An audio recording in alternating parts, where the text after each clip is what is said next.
नमस्कार। चंद्रकांत भाई भट्ट अमेरिका से। आज भारत में जिस परिस्थिति है जिसमें मीडिया, पत्रकार, संस्थानें सब बिक चुकी है, लोकशाही आज जिन लोगों ने दिलवाई, आज़ादी दिलवाई, आज उस लोगों के लिए मेरा ख्याल है उनको लगता होगा कि ये देश, ये लोकशाही, ये आज़ादी के लिए हमने जो किया, क्या अच्छा किया या बुरा किया क्या मालूम। एक ऐसे इंसान जो भारत का नहीं था, विदेशी था,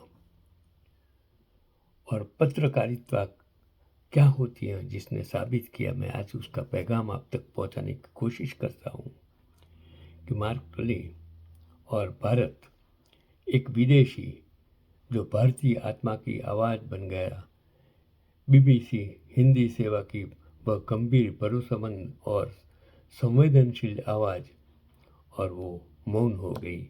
वो इंसान, वो पत्रकार मार्क टली, एक ऐसा नाम जिसे भारत में सिर्फ पत्रकार नहीं बल्कि भारतीय समाज का सच्चा मित्र माना गया। ब्रिटेन में जन्मे मार्क टली ने भारत को केवल देखा नहीं, उनको जिया।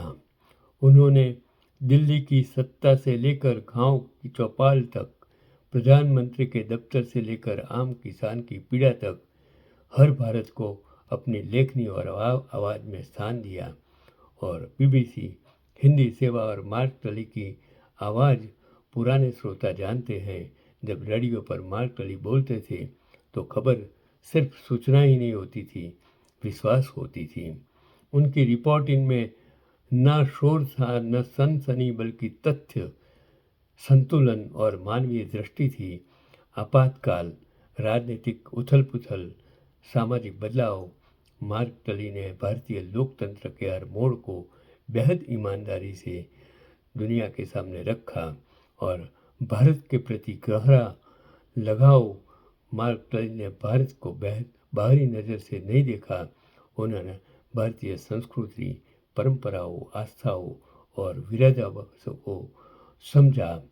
और इनकी जो किताबें, India unending journey, no full stops in India, इस बात का प्रमाण है कि भारत उनके लिए सिर्फ एक पोस्टिंग नहीं बल्कि एक जीवन यात्रा थी।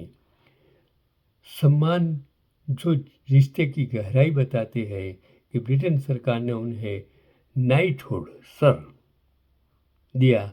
भारत सरकार ने पद्मश्री और पद्म भूषण से सम्मानित किया।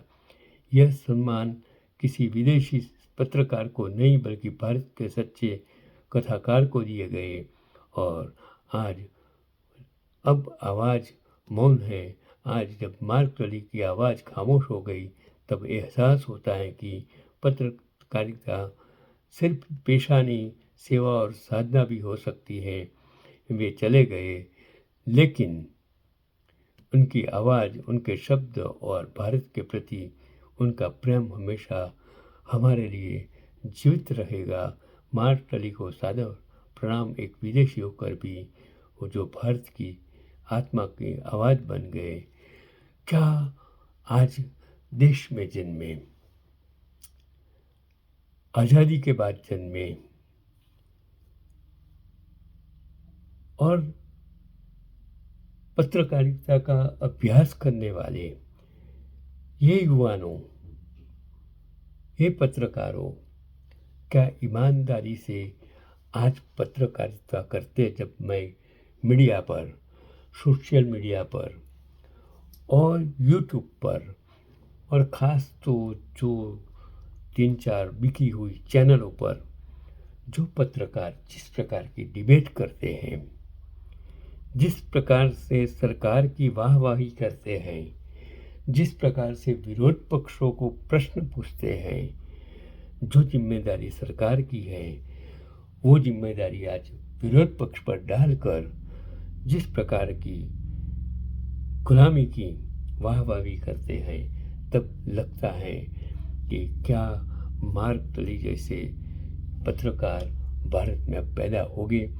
जब तक ये लोग सत्ता में हैं, गुजरात का 3 दशक और भारत का 1 दशक का जो सत्ता प्राप्ति का पीरियड, उसमें पत्रकारिता खत्म हो गई है। जब जब पत्रकारिता को ख़त्म कर दिया जाएगा, जब जब मीडिया को बेच दिया जाएगा और जब मीडिया बिकाऊ हो जाएगा, संस्थानें बिकाऊ हो जाएगी, तब लोकशाही खत्म। क्योंकि लोकशाही का सबसे बड़ा स्तंभ होता है वो मीडिया है, पत्रकारित्व है, पत्रकारिता है और पत्रकार हैं। अगर वो ही खामोश हो जाएंगे, अगर वो ही बिक जाएंगे, अगर वो ही सरकारी तन वाजिंत्र बन जाएंगे, तो देश की लोकशाही कभी भी बच नहीं सकती है।